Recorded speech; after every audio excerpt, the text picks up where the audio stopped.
이번에 6.2 측정 원칙 가겠습니다. 측정 원칙은, 우리 공정가치, 취득일의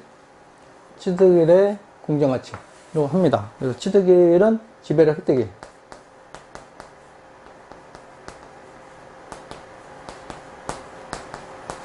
획득인 거고, 지배력은 우리 연결 기준서에서 한다고 했습니다. 그래서 취득일이 그래서 중요한 겁니다. 취득일의 공정가치를 하기 때문에 취득일 시점이 중요한 겁니다. 공정가치는 이제 일자별로 좀 다를 수도 있기 때문에 취득일의 공정가치를 중요하고,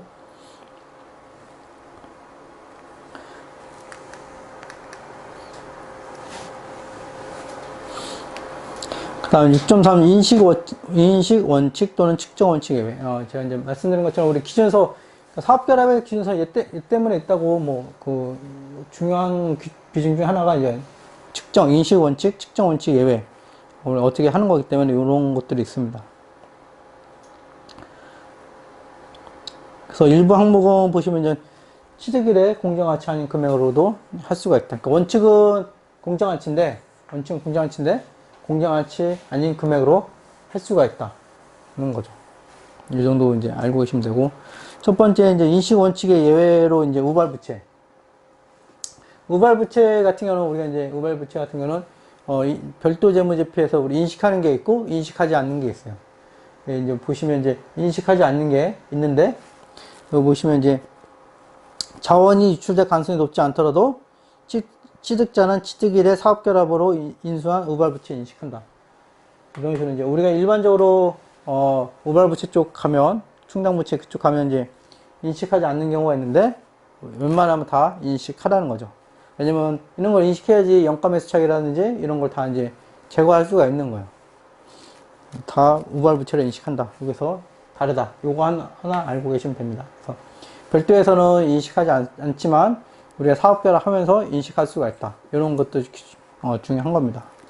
그래서 시험 문제에서도 이제 이런 식으로 나오겠죠. 어떤 우발부채 상황을 주고 별도에서는 인식하지 않았다. 이런 식으로 이제 나오겠죠. 그러면 우리가 이제 영어권 구할 때는 인식해야 되는 겁니다. 이런 식으로 시험 문제는 구성되는 거예요.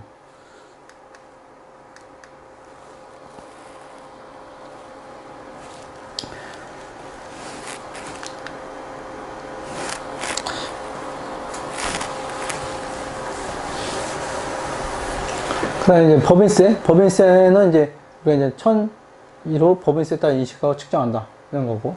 그리고 추가적으로 고려할 것들이 있습니다. 종업원급여는 우리가 1095에 대해서 하는 거고, 사업계에서 중요한 개념이 이제 보상자산. 이 보상자산이라는 개념이 중요한 겁니다. 그러니까 딴 데보다 이 사업결합 쪽에 있는 거죠. 보상자산이라는 거는 말 그대로 이제 보상해주는 거예요, 보상. 그러니까 보시면 사업결합에서 매도자, 그러니까 취득자에게 그 특정 자산이나 부채의 전부 또는 일부와 관련한 우발사항이나 불확실성 결과에 대해서 계약상 보상할 수 있다. 누가 하냐면 매도자가 취득자한테 보상을 할 수 있는 거죠. 계약상 보상이 있는 거예요, 보상. 그 결과로 취득자는 보상자산을 획득하죠. 보상자산. 자산이죠, 자산, 말 그대로.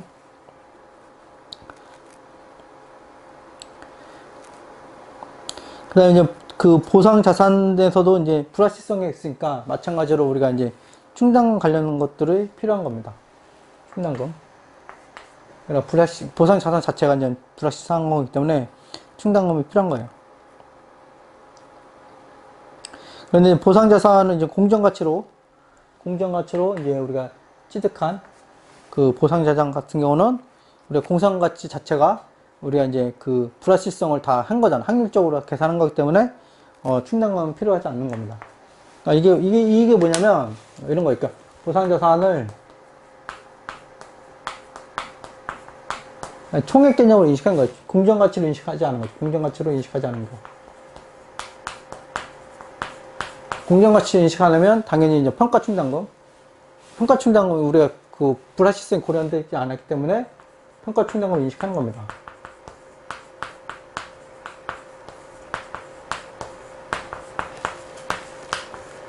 행사충당 인식하는 거고, 보상자산은 공정가치를 인식했으면 공정가치 자체가 우리가 확률적인 보통 이런 걸 많이 하니까 경우에서 이런 걸 다 따지고 하니까 평가충당금이 이미 가치에, 공정 가치에 이미 그게 녹아있는 거예요. 녹아있기 때문에 평가충당금이 필요 없는 겁니다.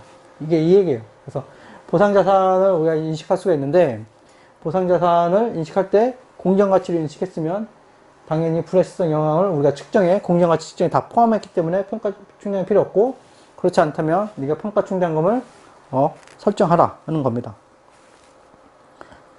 그래서 보상자산은 예외인 거죠. 항상 우리가 사업결합은 취득일에 공정가치로 취득하라 그랬는데, 보상자산 같은 경우는 일부는 공정가치로 취득이 안 할 수도 있는, 공정가치로 측정 안 할 수도 있는 거죠. 그럴 때는 충당금을 인식하는 겁니다.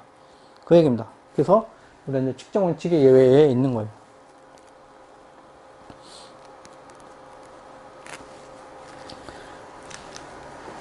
그 다음에 리스도 마찬가지예요.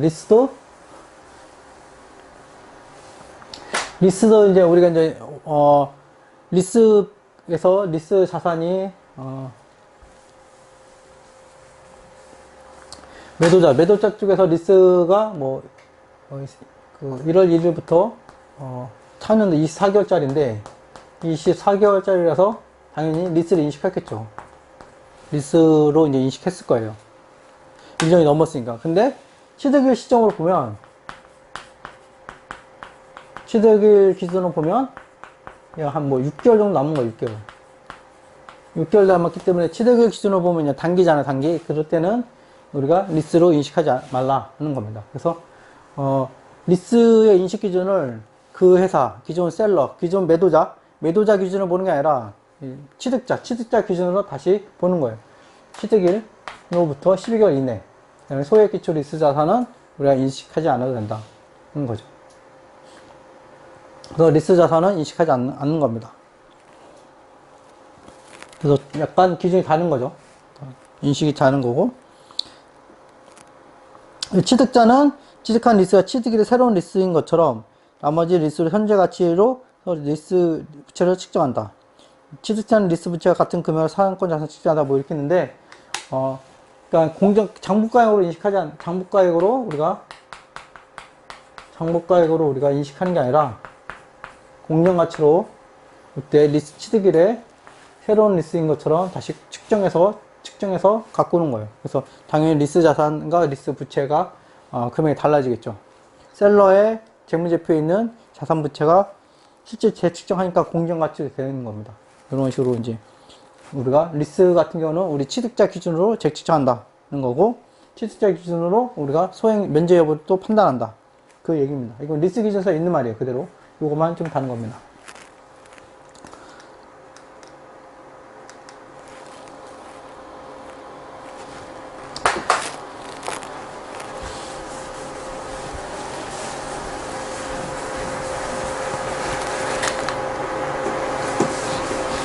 네, 또 이제 다시 취득한 권리, 다시. 그러니까 시장 참여자 공정화 취득 때 쭉쭉쭉 있는데, 네, 뒤에 이제 취득자는 무형자산 인식하는 다시 취득한 권리 가치를 관련 계획 남은 기간에 기초에 측정한다. 또 똑같죠. 리스랑 똑같은 거예요. 보면, 우리 취득일 기준으로 남은 계약, 취득일 기준으로 잔여 계약 기간을 기초로 해서 다시 측정한 겁니다. 그리고 현행 시장 거래 조건과 비교해서 우리가 유리하거나 불리할 경우 취득자는 정산처순이니까 시장 조건과 비교해서 손익을 인식하라는 거예요. 이 시점에서 이거 하나 좀 주의 깊게 아시면 될 것 같고, 주식기준 보상은 전 패스를 하겠습니다. 그 매각 예정 자산도 우리가 이제 매각 예정 자산도 우리 기준으로 그 회사 기준이 아니라 취득자가 우리 취득일 기준으로 다시 측정하는 거예요. 이렇게 매각 예정 자산도 취득한다. 그래서 여러분들이 이제 사업결합 할 때 이제 PPA, 여러분들 회계법인에 들어가면 이제 PPA가 은근히 많이 있어요. PPA가 소규모 PPA도 있고 좀 어느 정도 규모도 있고 PPA도 있습니다. PPA 가면 물론 인차지 분들하고 뭐 그분들이 다 알아서 해주겠지만, 이런 식으로 이런 자산들이 나오면 여러분들이 다시 재측정해야 되는 거예요. 체크를 하는 거죠. 공정가치로 평가하고 뭐 이렇게 한다. 측정을 하는 겁니다.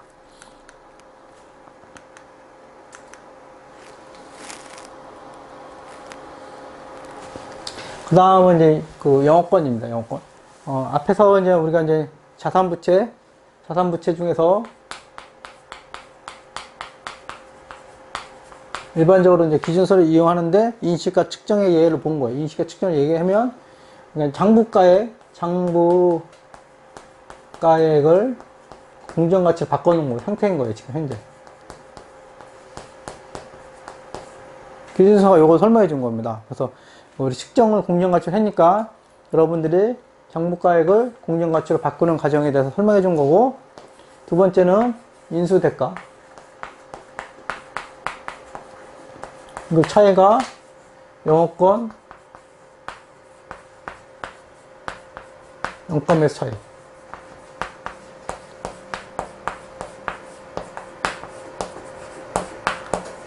차익이 되는 겁니다. 그래서 지금부터는 이제 이 부분을 좀 설명해 주는 거예요. 그래서 취득자는 취득 현재 1이 2보다 클 경우 영업권을 인식한다. 인수대가가 크면 영업권을 인식한다. 그래서 인수대가는 이제 우리가 인수대가로 준 취득의 공정가치, 그 다음에 비지배 지분 금액, 그 다음에 단계적으로 우리 사업 단계적으로 우리 한 경우는 기존에 보유하고 있던 지분을 취득일에 공정가치를 하는 겁니다. 그래서 여러분들이 아셔야 될 게 이제 개념적으로는 비지배 지분도 우리가 인식한다. 같이 인식한다. 비지배 지분과 최대주주, 지배력 획득하는 사람과 같이 우리가 기업을 인수하는 거예요. 그래서 취득법인 거예요. 그래서 같이 인식하니까. 그리고 기존에 예를 들면 내가 이제 20% 있다가 추가적으로 40%로 추가적으로 취득해서 그러니까 이제 지배를 획득한 거죠. 그러면 기존에 있던 이 20%는 취득일에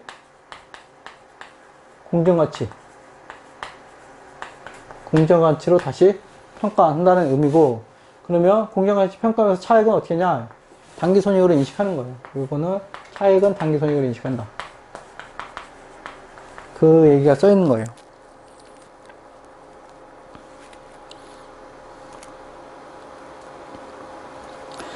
그 다음에 우리가 추가적으로 이제 영업권을 생기는데, 영업권은 자산이기 때문에, 영업권은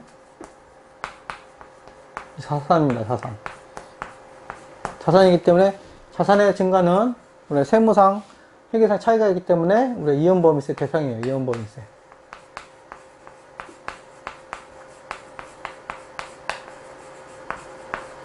이연범위세 대상인데, 이연범위세 인식하면 우리가 순환오리지에 빠져요, 순환오리지. 그래서 이연범위세 부채를 우리가 인식하지 않습니다. 이게 뭐냐면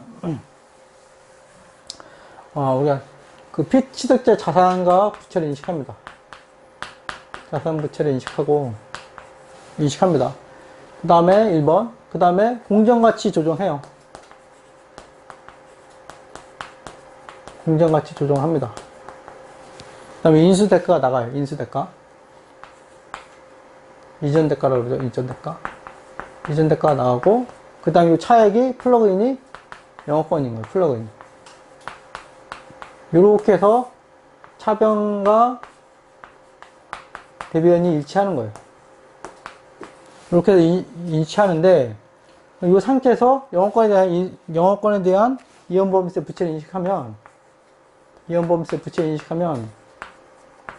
상대 계정이 없어. 상대 계정도 영업권인 거예요, 영업권.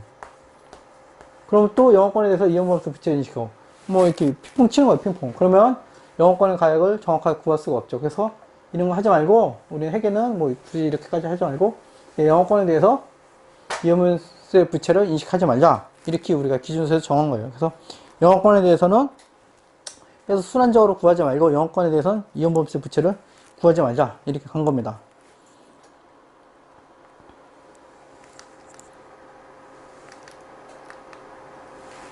다음 연권매수. 연권매수는 계속 제가 말씀 중에 중요한 건, 연권매수는 웬만하면 연권매수 나오지 않는다. 연권매수 나오는 게 이상한 거다. 이게 기준서의 컨셉이라고 보시면 됩니다. 그래서 보시면 연권매수 차익을 인식하기 전에 그런 말이 나오잖아요. 영업권을 인식하기 전에가 아니라, 영업권은 그런 말이 없는데, 연권매수 차익은 이런 말이 있어요. 연권매수 차익을 인식하기 전에 네가 제대로 했는지 다시 한번 재검토해라. 그래서 재검토 과정에서 식별한 추가 자산이나 부채가 있다면 이를 인식하라는 겁니다. 그래서 정했을 때 영가매수 차익을 인식하는 거예요. 또 웬만하면 영가매수 차익, 정상적인 거래에서 영가매수 차익이 나면 뭔가 그 회사가 잘못했다고 보는 게 일반적인 시각입니다. 그래서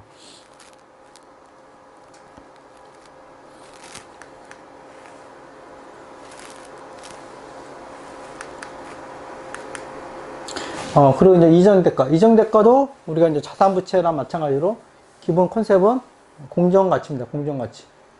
이렇게 공정가치를 하는 거고, 이전 대가도 이제 공정가치를 측정하는 게 기본 컨셉입니다.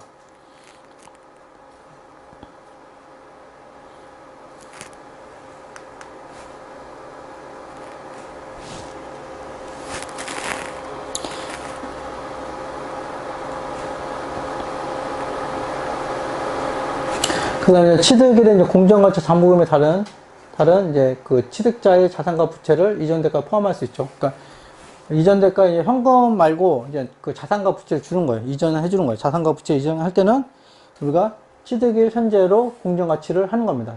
공정가치 하는 거고 차손이 있으면 단기손을 인식하는 거예요. 이게 무슨 의미냐면 그러니까 예를 들면 토지를 주는 거예요. 토지를 이제 그 인수할 때 셀러한테 주는 거예요. 토지를 하는데 토지가 예를 들면 이제 10,000원짜리예요. 10,000원짜리인데 토지가 이제 실제로 이제 공정가치가 장부가고 공정가치는 15,000원이라고 보시면 15,000원이다 그러면 우리가 먼저 차익을 먼저 인식하는 거예요. 토지 5,000원, 평가 5,000원 이렇게 인식하고 15,000원 토지 15,000원 이런 식으로 우리가 이제 하라는 거예요. 그래서 요게 인수대가, 요게 인수대가 15,000원 인수대가고 10,000원 인수대가가 아니라 15,000원 공정가치를 평가한 인수대가입니다. 그래서 여기까지 거래를 끊어서 하는 거예요. 이 얘기입니다. 그래서 항상 취득일에 뭔가 주면은 그 자산부채도 공정가치로 재측정한다. 그리고 차익이 있으면 단기손익한다. 는 거고.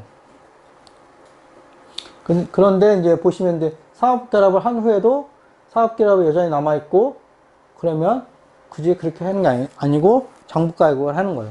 뭐냐면 그 기업한테 어떻게 사업결합하면서 계속 이게 주주한테 준 게 아니라 그 기업, 해당하는 기업한테 주는 거예요. 해당하는 기업한테 줘가지고 우리가 여전히 통제하는 경우. 그럴 때는 뭐 현금으로 바뀌는 게 없잖아요. 그럴 때는 우리가 장부금액을 하는 거예요. 이거는 뭐 유형자산 쪽에서도 보시면 압니다. 그러니까 약간 교환 이런 개념인데 실질이 있는 거래냐, 실질이 없는 거래냐. 무슨 말이냐면 이전과 이전 후도 똑같잖아요. 이쪽은 똑같은 거예요.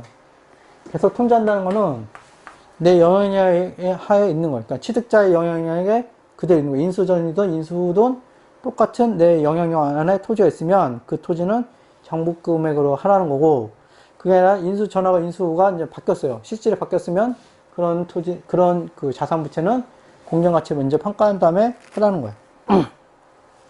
이건 뭐 사업결합서만 있는 게 아니라 우리 이제 기준서의 일반적인 개념입니다. 실질이 바뀌었냐 안 바뀌었냐. 실질이 바뀌면 뭔가 차익을 인식하고 실질이 안 바뀌었으면 장부금액으로 그대로 흘러가는 게 기본 컨셉입니다.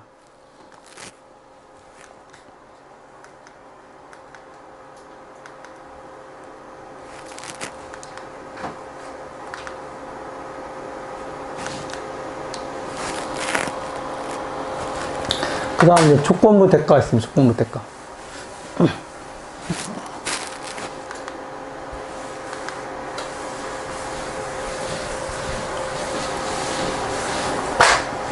조건부 대가는 취득자가 피취득자에 대한 교환으로 이전한 대가에는 조건부 대가 약정 생긴 자산이나 부채를 모두 포함한다. 이전한 대가에는 그래서 취득자는 피취득자에 대한 교환으로 이전한 대가의 일부로서 조건부 대가를 취득일의 공정가치로 인식한다. 조건부 대가를 취득일의 공정가치로 인식한다. 그러니까 보상자산하고 지금 나온 조건부 대가하고 성질이 달라요. 그러니까 보상자산은 우리가 이제 자산부채, 10배가량 자산부채로 있는 거고, 조건부 대가는 이제 이전 대가 하위에 있는 거예요.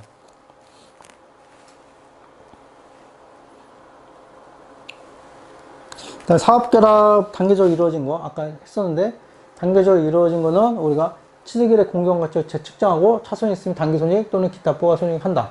는 겁니다. 그래서, 그 계정 성격이 단기손익 계정이면 단기손익, 그 다음에, 기타 포괄손익 계정이면 기타 포괄손익 계정으로 우리가 인식하는 거예요. 그러니까, 그, 지분이기 때문에 그 회사가 단기손익으로 인식하는 거는 단기손익으로 갈 거고, 기타 포괄손익을 인식하는 거는 기타 포괄손익으로 가는 겁니다. 이거는 케이스 바이 케이스니까 그렇게 보는 거예요.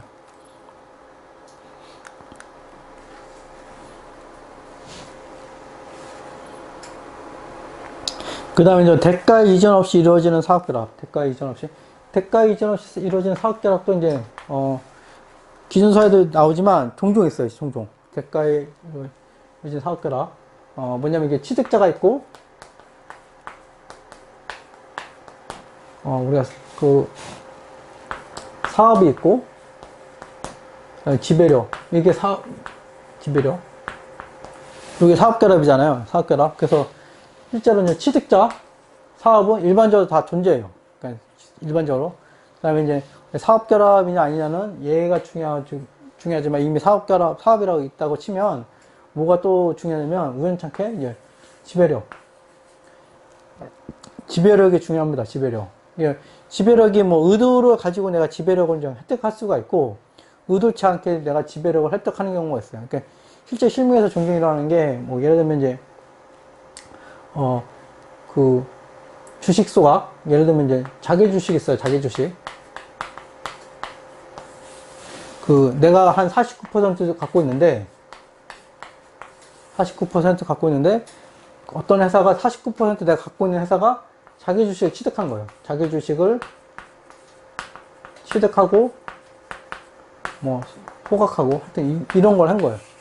그럼 자기 주식은 우리가 유통발행 주식을 빨고, 우리가 그 다음에 이제 보통주 이런 거에서 이제 구할 때 빼니까 자기 주식 취득하면 내 지분이 이렇게 올라가요. 내 지분이 올라가면서 본의 아니게 지배력을 획득한 거예요. 그 다음에 이제 이 목적도 지배력 생산 목적으로 이제 우리가 이제 공시하게 되면 아무것도 안 했는데 회사 입장에서 아무것도 안 했는데 지배력을 획득해서 대가 이전이 하나도 없는데 사업결합이 되는 경우가 있습니다. 이런 경우가 심심치 않게 일어나고 있습니다. 또 이런 것들은 그런 사례를 있는 거예요. 보시면 1번이 이게 흔히 실제로 실무에서도 많이 일어나는데 기존 투자 지배를 획득할 수 있도록 P투자가 충분한 수량의 자기 주식을 다시 사는 경우, 이런 경우는 실질 지배력이 올라가서 사업결합이 일어납니다. 놓치는 경우가 종종 있어요. 회사에서 놓치는 경우가 종종 있습니다. 그래서 이런 것들은 실무하시는 분들은 주의를 해야 됩니다. 그래서 자기 주식을 내가 그 회사가 그 P투자 회사가 자기 주식을 취득했는지 안 했는지를 좀 체크를 하셔야 됩니다.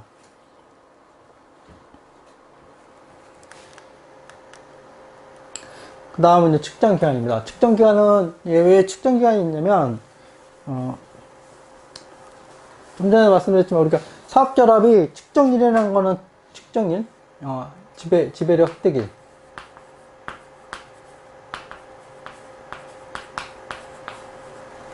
그러니까 그 취득일자는 특정일인데 취득일은 하루에 하루. 그러니까 취득일은 특정일자입니다. 특정일자.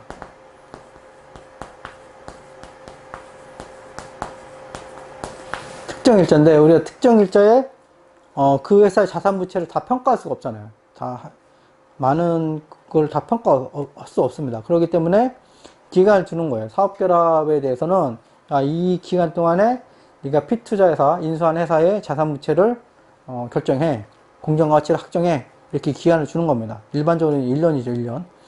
그래서 보시면 사업결합에 대한 첫 해결 처리를 사업결합에 생긴 보고기한 말. 일반적으로 이제 보고기한 말이 일반적인데 완료하지 못한다면 취득자는 해결처를 완료하지 못한 경우 잠정금액을 재무제표에 보고한다. 이렇게 못한 잠정금액을 재무제표에 보고하는 거예요. 보고에서 측정기간에 취득 현재 존재하던 사실과 다른 새롭게 인수한 정보가 있으면 우리가 이제 소급하여 조정한다. 이렇게 이제 취득일에 인식한 잠정 금액을 소급하여 조정하는 겁니다. 그러니까 이때 그러니까 측정 기간, 허용하는 측정 기간에서는 원칙이 소급이에요, 소급. 이게 원칙입니다, 소급. 소급이 원칙입니다, 소급이. 그래서 실제로 이제 기초에 3월 1일, 4월 1일, 이때 인수하면 좋은데, 예를 들면 12월 1일, 이때 인수하면은 실제로, 다음 연도에 자산부채가, 피투자에서의 자산부채가 확정되는 경우가 있어요. 그러면은 이때 10월 31일 날 발행한 재무제표도 수정하거나 할 수가 있습니다. 그래서 이런 경우는 실무에서 종종 일어나기 때문에, 우리가 취득일에 소급하여 조정한다. 이건 분명 알고 계셔야 됩니다. 원칙이 소급 조정이에요, 소급 조정. 그리고 측정기간은 취득한 날로부터 1년을 초과할 수 없다. 측정기간 계속 보겠습니다. 측정기간은 우리가 그냥 기본적으로 사업결합 측정은 기본적으로 1년입니다, 1년. 여러분들이 사업결합은 이제 나중에 사업, 인수하는 거기 때문에 측정은 하루아침에 할 수 있는 게 아닙니다. 보통 이제 PPA라고 해서 회계법인을 통해서 많이 그 회사의 공정가치 금액을 구하는 걸 합니다. 그래서 하루아침에 하는 게 아니고, 그리고 이제 특정일까지 하는 것도 아니고, 왜냐면 이제 우리가 12월 1일까지 일반적으로 우리가 보호기한 말이 10월 30일이다. 그러면 12월 1일날 인수하면 우리가 한 달밖에 없기 때문에, 한 달밖에 없기 때문에 촉박합니다. 그래서 우리가 1년을 우리가 측정기간을 줍니다. 측정기간을 주고 취득일 시점, 취득일 시점으로 우리가 소급해서 조정을 합니다. 그리고 취득일 시점 1년 지난 후, 1년 후에도 우리가 나올 수가 있어요. 1년 후에도 잘못한 거나 영향을 받는 게 있겠죠. 그때는 우리가 이제 회계적 처리라든지 오류 그쪽 기준서를 따라서 우리가 수정하는 겁니다. 기본적으로 측정기간은 우리가 이제 원칙은 보고기간 말까지 하는데, 보고기간 말까지 하기도 어려운 경우가 있기 때문에 우리가 취득기간은 보신 것처럼 취득한 날로부터 1년을 초과할 수 없다는 거고, 이 기간 동안은 소급해서 우리가 조정합니다. 이게 상당히 중요한 겁니다. 그래서 최초에 영업권이 있고, 만약에 12월 31일 날 어떤 회사 인수했으면 12월 31일에는 잠정 영업권이 나올 거고, 큰 질이면 1분기, 2분기, 3분기 계속 영업권 금액이 바뀔 거예요. 이런 식으로 우리가 보시면 됩니다. 측정기간은 사업결합에 인식한 잠정금액 사업결합을 조정할 수 있는 기간. 이렇게 딱 1년입니다. 1년. 이 1년 허용해 준 거예요.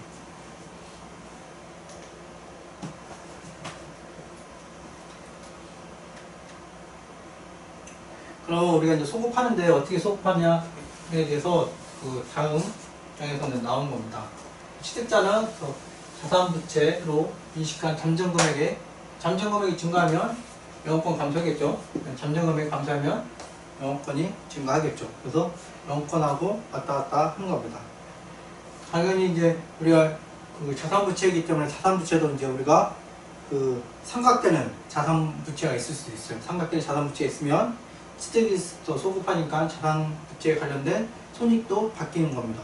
그리고 우리는 다 그런 것도 같이 있는 거예요. 영업권뿐만이 아니라 손익도 바뀌고 이연보험도 바뀌고, 그래서 실제로 실무적으로 일이 많이 가죠. 이런 것도 다 바뀌기 때문에. 실제로 우리가 PPA가 사후 AS라고 그러는데, 사후 서비스 기간이 좀 있어요. 1년 내내 바뀌니까 이게 있습니다. 보통 이제 계약할 때도 이제 어느 정도 기간까지 가는데 1년입니다. 1년. 그래서 영업권이 계속 바뀐다는 걸로 보시면 되고, 그 다음에 측정기간에 보시면 여기 밑에 이제 측정기간에 취득자는 마치 사업결합 회계처리 취득일에 완료된 것처럼 조정한다. 이게 소급 조정한다는 다른 표현이에요. 취득일에 완료된 것처럼 판명하기 때문에 소급 조정한다는 거에 다른 표현이다 하는 거고, 그다음에 이런 수준에 처음 회계처를 완료하면서 이미 인식한 감가상각 성각 그밖에 수익률에 이런 반영했다 이런 식으로 나오죠. 그래서 영업법뿐만 아니라 관련된 자산부채의 상각으로 인해서 손익에도 반영을 주는 겁니다. 요거 시험 문제 나오겠죠. 최초에는 이렇게 얘기 됐는데 측정 기간 내에 자산부채가 바뀌어서 이렇게 얘기 됐다. 그러면 손익이 얼마냐 뭐 이런 식으로 나오겠죠. 시험 문제는 요것도 계산 문제로 많이 나오는 토픽입니다. 측정 기간이 종료된 후 오류 수정의 경우에만 사업결합의 회계 처리를 수정한다. 오류 수정의 경우에만 사업결합의 회계 처리를 수정한다. 이거는 당연히 우리 오류 수정 쪽 기준서를 따릅니다. 그래서 측정 기간은 기본적으로 여러분이 아시는 1년이다. 그리고 1년 동안에는 소급해서 취득의 시점을 한다. 그 다음에 우리가 분기에 인식했던 아니면 월 중에 인식했던 그 자산부채 관련된 자산부채는 계속 소급해서 수정한다. 이런 걸 알고 계셔야 됩니다.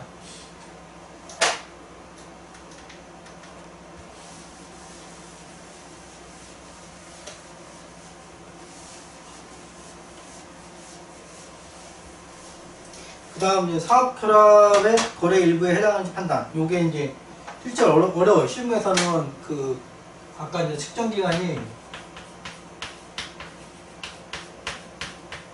1년이라고 했죠, 1년. 그러면 1년 중에 이제 취득일 있고, 취득일로부터 1년인데, 요 취득일 시점에 이렇게, 여기서도 거래가 일어나요, 거래가 일어나면 이 거래가 사업결합에 해당하는 건지, 아니면 사업결합과 관련 없는 별도 거래인지를 판단해서 해야 되는 거예요. 근데 이거 생각보다 쉽지 않습니다, 실무에서는. 지금 그 얘기를 하는 거예요. 그래서 별도 거래는 사업결합 기준으로 적용하지 않는 거예요. 이게 그 얘기입니다. 별도 거래는 관련 한국주택국제계획 기준에 따라 처리한다. 이 기준서를 따라서 처리하지 않는다. 그 얘기를 하는 겁니다. 그래서 이 52번 문단에서는 다음은 취득법을 적용하지 않는 별도 거래의 예이다. 별도 거래, 사업결합 거래가 아니다. 그 얘기입니다. 그래서 취득자, 피취자자 사이의 기준 관계를 사실상 정산하는 거래. 미래 용역에 대해서 종업원이나 피취자자 이전 소유자에게 보상하는 거래. 피취자의 이전 소유주가 대신 지급한 취득자의 취득 관련 원가를 이렇게 변제하는 거래. 하여튼 등등 그런 것들은 예의다. 근데 실제로 실무에서는 이게 쉬운 게 아니다. 이 정도만 알고 계시면 될 것 같습니다. 여러분들이 이제 시험 문제에서는 이제 측정 기간의 문제도 좀 어렵게 나올 수가 있는 거죠. 소급해서 하는 거니까 계산기 여러 번 쓰게 되니까 좀 어려운 거고. 그 다음에 이제 영업권 같은 것도 이런 것도 이제 별도 거래랑 사업결합랑 섞어놓는 거죠. 이런 거래가 있었다. 이런 거래는 약간 별도 거래처럼 뉘앙스를 주는 거고, 이런 거래는 또 사업결합의 뉘앙스가 있는 거고. 그래서 그런 것들도 처리를 해야 되는 겁니다. 그래서 실제로 실무에서는 어려운 거예요. 실무에서는 별도 거래하고 별도 거래 아닌 거를 구분하는 게 상당히 어렵습니다.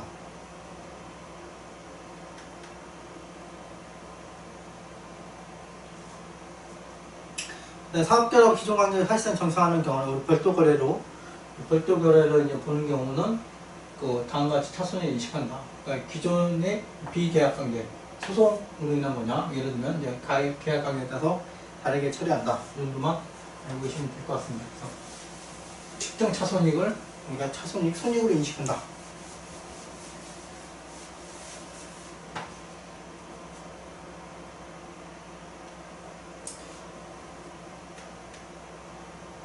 그 다음에 이제 중요한 부분이 우리가 이제 취득 관련 원가.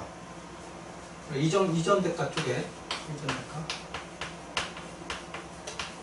오늘 이제 관련되어 있는데, 우리 기업을 인수합병하면, 많이 들어요. 그러니까 변호사한테도 법무법인도 고용해서 좀 쓰고, 회계법인도 쓰고, 그 다음에 이제 우리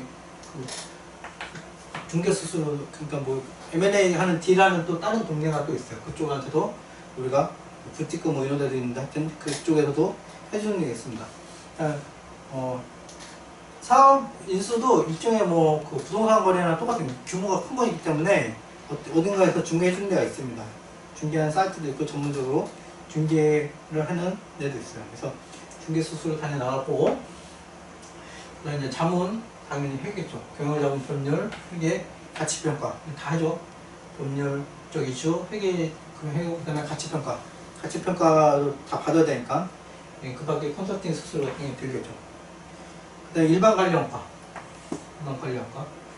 당연히 들 거고. 그다음에 우리가 이제 채무증권과 지분증권도 발행하겠죠. 사채를 발행할 수도 있고, 우리 자본을 발행할 수도 있습니다. 이런 것들이 있습니다. 그래서 취득자는 중요한 게 요 말인데, 취득자는 취득 관련 원가에 대해서 한 가지 이외를 제외하고는 비용을 처리한다. 이렇게 일반적으로 다 비용이다. 이렇게 보시면 돼요. 그래서 우리가 자산 부채 하는 거는 그 취득한 회사의 자산 부채 관련한 식별 가능한 자산 부채 인수한 거죠.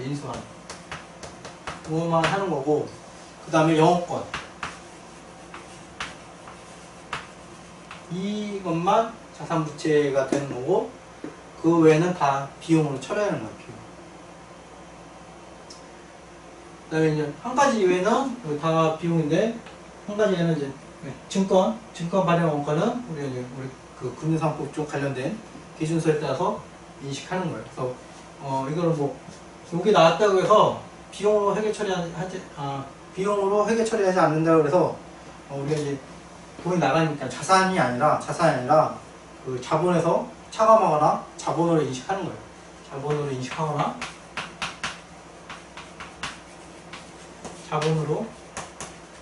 자본 차감 이렇게 되는 거예요. 그래서 지분증권 발행하니까 우리가 확정된 수량 같은 것들은 자본을 인식할 수 있잖아요. 그래서 이런 것들은 자본으로, 그러니까 자산이 인식되는 거예요. 자산이 인식되는 거는 인수 식별 가능한, 우리가 인수할 때 식별 가능한 자산 부채, 영업권 이 자산인 거고, 극히 외적인 게 자산으로 인식할 수 있지만 거의 없다는 거 하나 하고, 이런 것들은 우리가 이제 자본 쪽으로 인식할 수 있다는 거, 그 정도입니다. 이 말이 그 용어가 많이 안 써있는데 이 기준서 따라 보라는 거예요. 1032호 1109호에 관련해서 우리 지분증권 관련된 등록발행원과 관련된 부분을 보라는 겁니다. 그쪽 보면 자본으로 인식하거나 차감하거나 뭐 이런 식으로 되어 있습니다. 부채를 인식하거나 이런 식으로 되어 있습니다. 자본 아니면 부채, 자산은 아니다. 이런 것만 알고 계시면 됩니다.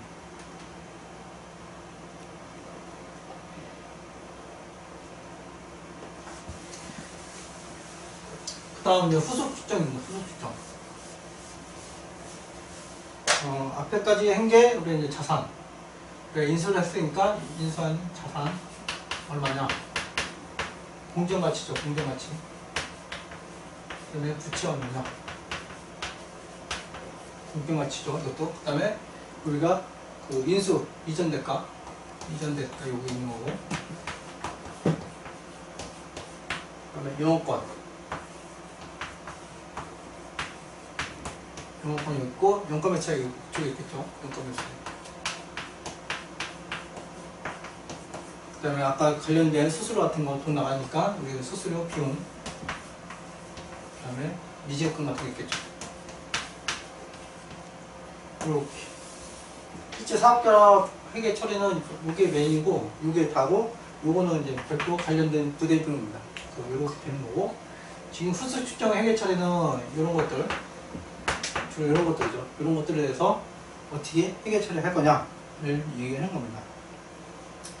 그래서 보시면 이제 그 주로 나오는 후속 추정과 관련된 회계 처리는 그래서 다시 취득한 권리, 그 다음에 우가부채, 그 다음에 보상자산, 공개대가 이렇게 이제 크게 네 가지가 있습니다. 그래서 요거는 요 네 가지는 지문 형태의 문제도 자주 나오고, 그 다음에 객관식 문제란다. 계산 문제도 자주 나와요. 왜냐면 이게 여러분들이 그 처음 수험생 입장에서는 와닿지 않는 내용들이 많아요. 그래서 이런 것들이 이해하기 좀 어려워서 좀 나오는 편입니다. 이런 거 나오면 좀 어려운 문제라고 생각하시면 돼요. 자시 취득한 권리는 앞에도 잠깐 나왔는데 우리 잔여기간 동안 처리해 주는 거예요. 잔여기간 동안. 잔여기간에 맞게 측정하고 잔여기간 동안 이제 그 삼각하는 겁니다. 다시 취득가격까지는 다시 재측정, 우리 공정가치 측정하고 잔여기간 동안에 남은 기간에 거쳐서 생각을 하는 겁니다.